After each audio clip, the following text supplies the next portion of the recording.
Recorded live at VCAM Studios in Burlington, Vermont. The Gloved Fox.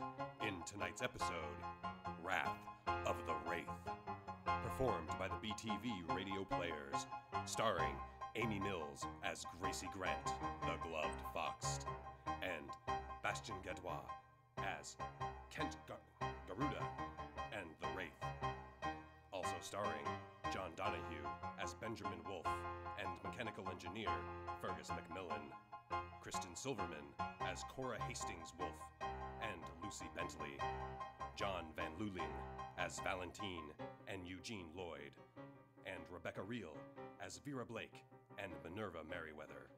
Your announcer is Aaron Reel. Sound effects designed by the BTV Radio Players and performed by Lara Keenan, Toby McNutt, and Sue Wilson. Music by Kevin MacLeod. The Gloved Fox is written and directed by Andrew J. Rash. We shall present to you our story in just a moment, but first, a word from our sponsor.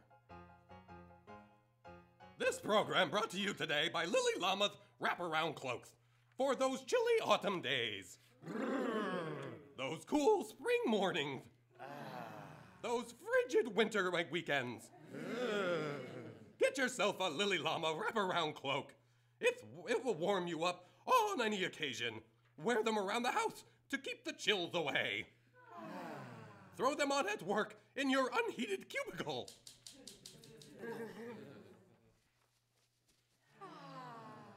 Don them at parties and impress friends. Welcome, Linda.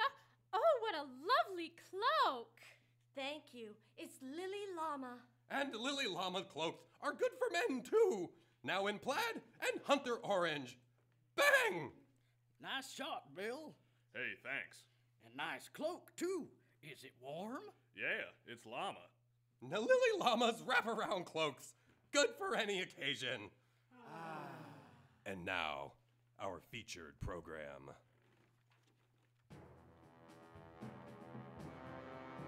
Trained in the arts of combat and illusion by the mystic monks of Pawa Marpa, socialite Gracie Grant tackles Midnight City's criminal element as the costumed crusader of justice. Though her methods put her at odds with the law, she has allies in her clandestine skulk. Fergus McMillan and Jenny Golden, the only people who know her secret. These are the ongoing heroic exploits of the Vulpine Venturer, the vengeful vixen, that wily wonder, the Gloved Fox.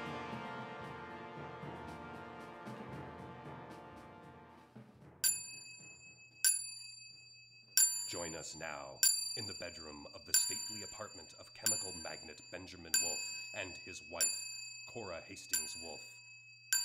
It is the witching hour in Midnight City.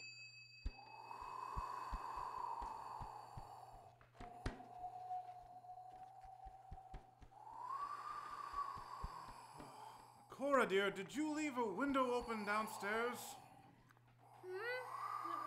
Oh, I don't know, darling. Well, I'll go check on it then. All right.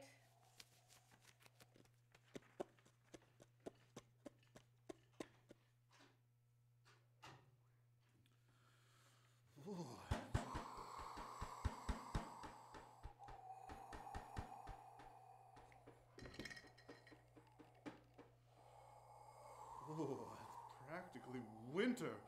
Why would she even open a window?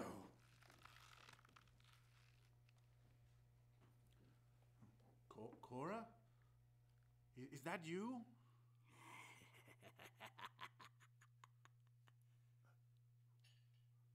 Who's there? Your death, Benjamin Wolfe. I'm not afraid of you, whoever you are. Leave these premises or I will thrash you within an inch of your life. Shh. Don't cry out so. We'd hate to disturb your pretty, pretty wife. Where are you? I'm closer now, Benjamin, awaiting your thrashing. You missed me? Am I not close enough?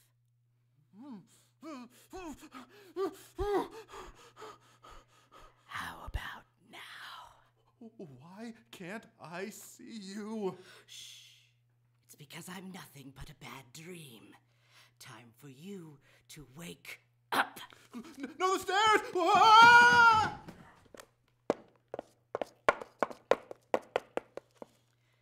Are you still with us, Benjamin? Here, let me help you. Just one little twist. And to complete this peaceful tableau, a blood-red rose. Benjamin? What's going on? It sounded like you... Benjamin!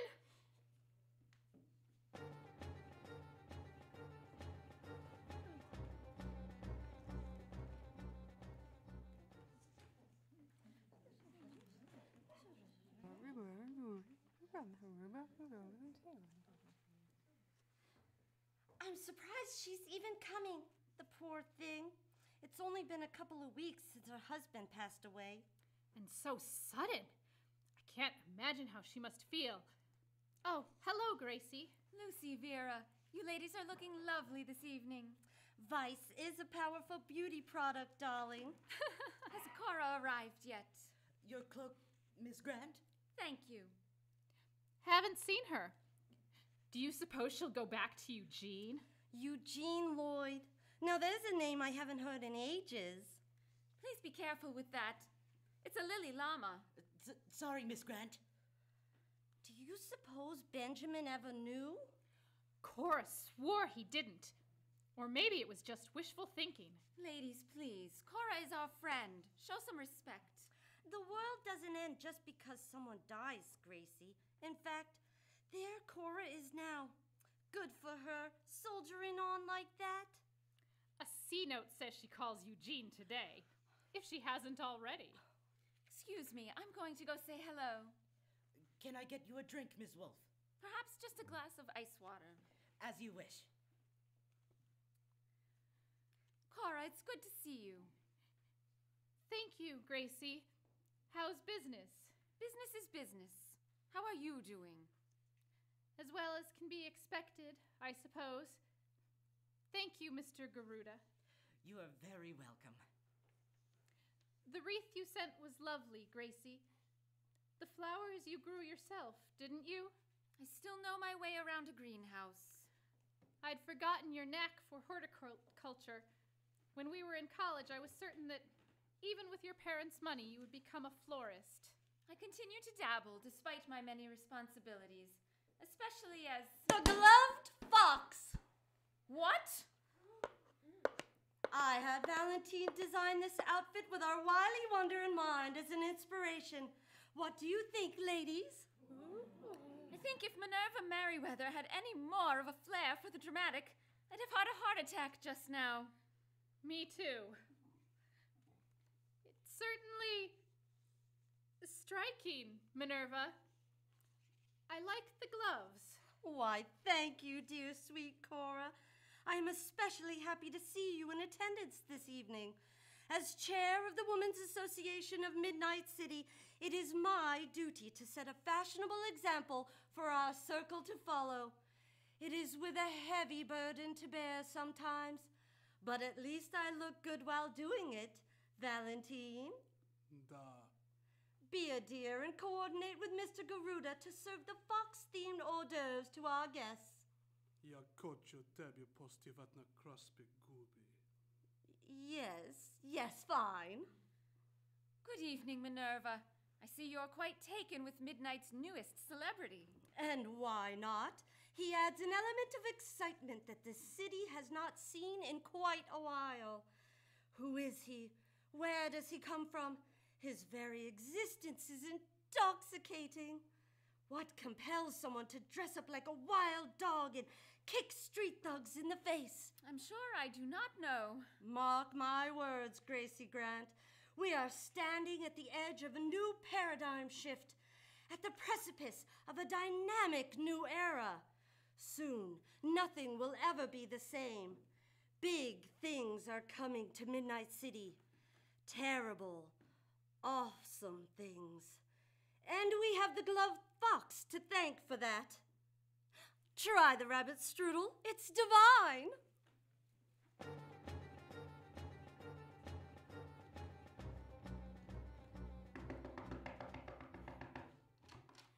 Yes? What is the meaning of this? I don't know what game you're playing, Eugene, but it isn't funny. Cora, what is it? What's going on? You know full well what's going on. This! A rose? I'm sorry, Cora. I'm afraid I don't understand. Please don't toy with me. Your secret admirer?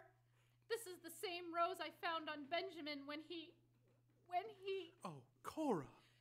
Don't touch me, you psychopath! We broke it off months ago. It's over. It's been over for a long time. You agreed that it was the best decision. Why would you do this? Cora, slow down, please. I was going to make it work with Ben. It was working. Eugene, we were happy. How could you do this? I didn't. It wasn't me. What do you mean it wasn't you? Of course it was you. Who else would it be? I've never sent you roses. We didn't have that kind of relationship. Why would I do it now? And I certainly didn't have anything to do with Benjamin's death. I can't believe you think that of me. I don't know what to think. I'm sorry, Eugene. I found a rose just like this one on Benjamin. I thought he was on his way to place it somewhere downstairs for me. But today... You found the rose you're holding now. Oh, Eugene, help me. I think I'm going mad. Don't talk like that. We'll sort this out. But I think it's best if you leave your apartment for a few days. I want you to stay here with me. What? Let me protect you. Whether this is some cruel prank or you're in real danger, we can see this through. Together. I don't know. I can take care of you. It can be like old times. No, Eugene. No, I can't do that. It's much too soon to even consider such a thing. I'm sorry. I didn't mean to push you. I just need some time. I shouldn't have come here. Cora, wait! I should never have accused you, Eugene. I know you too well to believe you'd do something like this. I'm sorry. I have to go. Cora, don't go!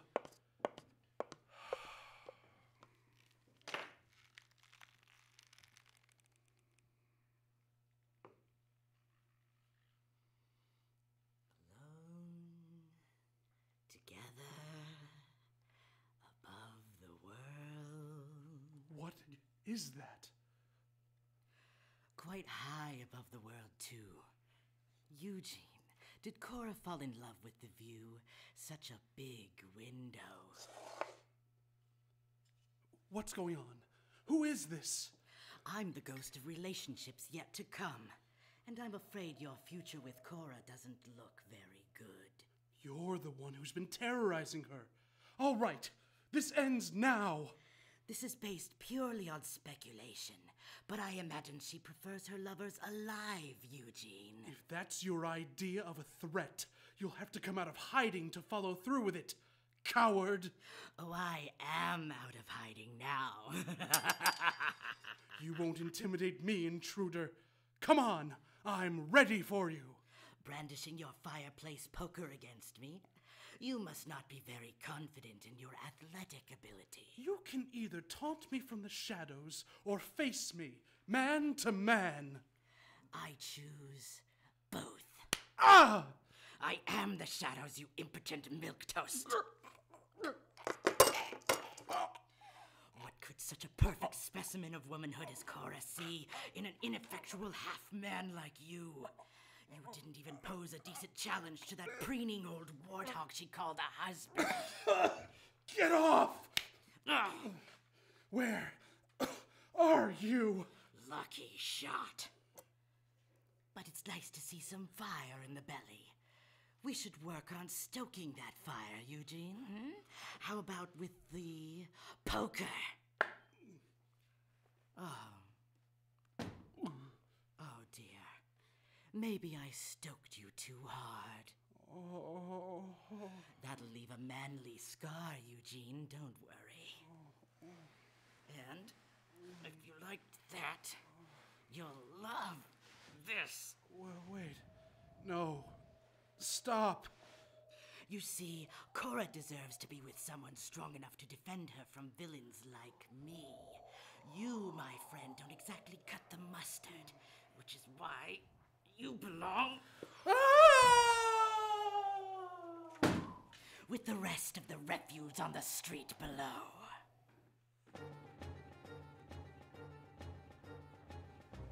We now offer the audience a respite from the Wraith's reign of terror with another word from our sponsor. This program brought to you today by Lily Llama's Wraparound Cloaks. Lily Llama's Wraparound Cloaks are cozy and toasty and made from 100% llama. Now available in plaid and hunter orange. Lily Llama's Wraparound Cloaks. Wrap up and warm up anytime, anywhere. Hey, what are you doing? Get away from me! Get off me! Lily Llama's Wraparound Cloaks. Buy one today. Heck, buy them all. Hey, will someone get these things off me? Put your nose in there.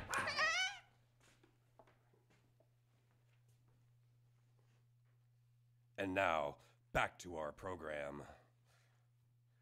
The next morning, at Gracie Grant's apartment in the Equinox building. Oh, good morning, Fergus. I was enjoying a cup of tea. Shall I pour you one? It's a white Sao Mi. Oh, no thanks, Miss Gracie. If it's not Melrose, it's not tea. How did the meeting go with General Patterson? Oh, he likes Gustav's portable radios, but still finds them too unwieldy for mass production. I may be able to get the government funding to design a smaller model. I'm happy they recognize your genius, Fergus. Obviously, my resources are at your disposal. I appreciate the opportunity to test your prototypes, frankly. Oh, it's been my honor, Mum. Oh, I took the liberty of bringing in your morning paper. Thank you. Oh, no. Oh, what is it? Eugene Lloyd was found dead outside his building. He fell 30 stories. Not another suicide. The police aren't certain, but I can't view his death as merely coincidence. He was romantically linked to Cora Wolf. Oh, the friend of yours whose husband died. Yes, which means I should pay dear Cora a visit. I'll bring your gauntlets up from the den. Let's not be too hasty. Cora hasn't a violent bone in her body. The claws stay in until that's proven otherwise. Oh, fair enough. I'll be in the car if you need me. I can always count on you, Fergus. Let's go.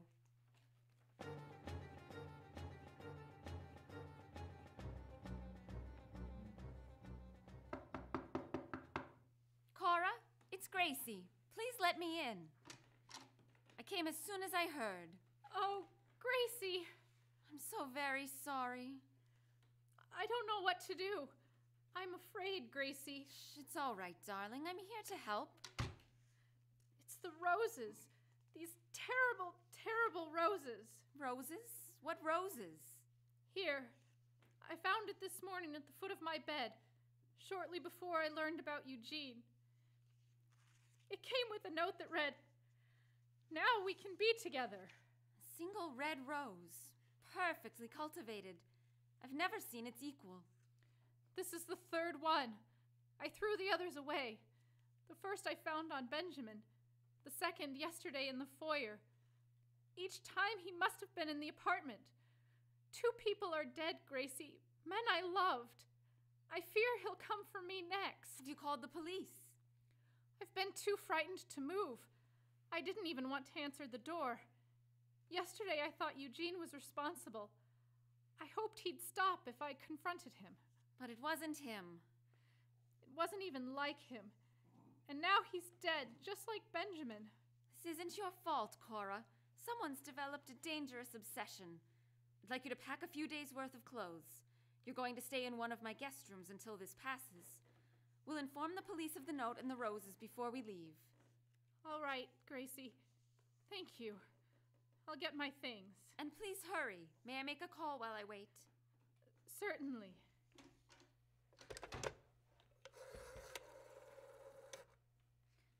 Operator, would you connect me with the Palace Lounge? Yes, I'll hold. Yes, hello, Minerva. How are you this morning? Good, good. I'm feeling splendid as well. No, I didn't read the paper yet. Good heavens, that's horrible. No, I doubt he was trying to fly like the gloved fox. I don't think the fox can fly. Listen, Minerva, I have a question to ask you. Is Mr. Garuda working at the lounge this evening? I remember he dropped my cloak, and I think a valuable pin might have fallen off it. I wanted to ask him if he'd seen it. He is wonderful. Oh, certainly you may check the lost and found. Just let me know. Thanks, Minerva. I'm ready. Excellent.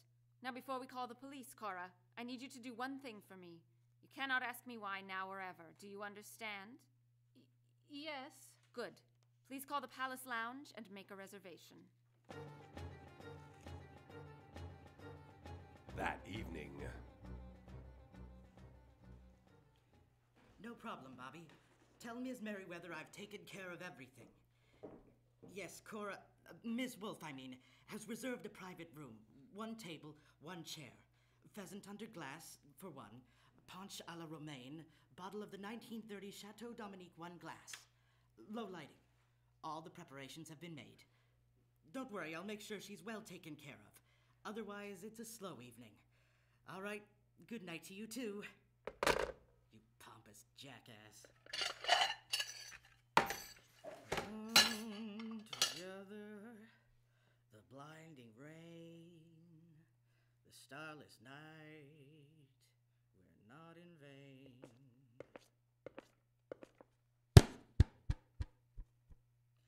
For we're together, and what is there to fear? This is a little darker than I expected. The candle should do for lighting, at least. Oh. My rose. What's it doing on the table? Cora, are you already here? No, Mr. Garuda. Cora Wolf will not be joining us this evening. Who are you? What's going on? I am the Gloved Fox, and you have been a very bad boy. The Gloved Fox? What are you doing here? Putting a stop to your murderous activities and making sure you never bother Ms. Wolf again. I don't know what you're talking about. I'm just doing my job. Ms. Wolf made a reservation. But waiting tables isn't your only profession, Mr. Garuda. You're also a horticulturist, aren't you? Why do you ask that? The rose. You recognized it. It's one of 3 delivered to Ms. Wolf, specially bred for her. I assure you, your information is wrong. There are some who work in the soil that wear gloves. Others like how the dirt feels in their hands, even if they must scrub incessantly to perform a menial task like serving food. There remains a telltale trace beneath the nail, just like your nails, Mr. Garuda. Impossible. Your level of attentiveness to Ms. Wolf also gave you away, as well as your unprofessional tendency to call her by her first name. You're speculating all of this. You have no proof. Benjamin Wolf wrote exquisite poetry, did you know? The wedding vows he wrote for his wife were even published in the Beacon. He was brilliant, charming, handsome, and quite rich. He was everything that Cora could ever have wanted or needed in a husband. You can grow a rose, or creep along in the dark like some murderous spider, but these things do not make you his equal. Cora could never love you. No, she could indeed love me. She would. Cora Wolf barely noticed you. She was polite and remembered your name. That is not love. You lie! Conditions just weren't right for us to be together. I had to make them right. You will pay for what you have done, Kent Garuda. For the murders of Benjamin Wolf and Eugene Lloyd, and for terrorizing Cora Wolf. If you turn yourself in now, the midnight judicial system may show you some mercy. No! No, Glove Fox, I shall not surrender to you. I know something you do not know. Bringing me to justice you'll find much more challenging than you expected. I see you've learned to harness a hypnotic ability to mask your presence from the human eye. Quite impressive. You must have traveled extensively in the Orient to learn that skill. Not as long as you'd think. You could say I have a gift for fading into the background. Now, if I had time to grope around in the shadows for you, I could deal with you properly.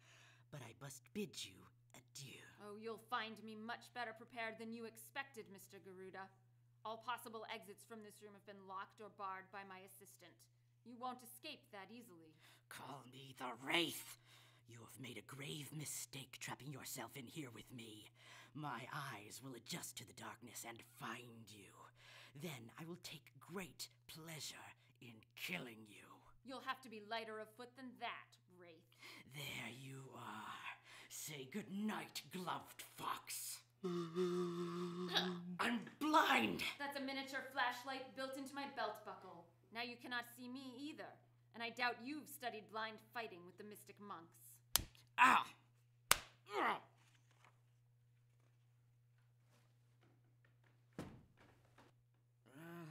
I have made a vow, Mr. Garuda, not to succumb to the allures of vengeance. You have caused my friend a great deal of pain, enough to tempt me to break my vow. Count yourself fortunate that what tips the scales in your favor is my pity for you. Take heed, criminals of Midnight City. When you threaten the innocent, you call the attention of their determined protector. A hero relentless in her pursuit of justice. She stalks in the night like her namesake. A predator of those who exploit the weak and threaten society's fabric. Once she has your scent, there is nowhere you can hide. Not even a wraith can escape the Gloved Fox.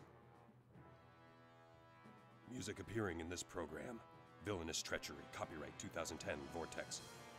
Copyright 2005, and Plans in Motion, copyright 2008, all by Kevin MacLeod. And Alone Together, copyright 1932, composed by Arthur Schwartz with lyrics by Howard Dietz. This has been a BTV Radio Theater production. The views and opinions expressed in this program are those of the producers and/or the persons appearing on the program and do not necessarily reflect the views and opinions of Vermont Community Access Media. All the characters and places named are fictitious. Any similarities to persons living or dead is purely coincidental. The Gloved Fox returns in The Hooded Monk.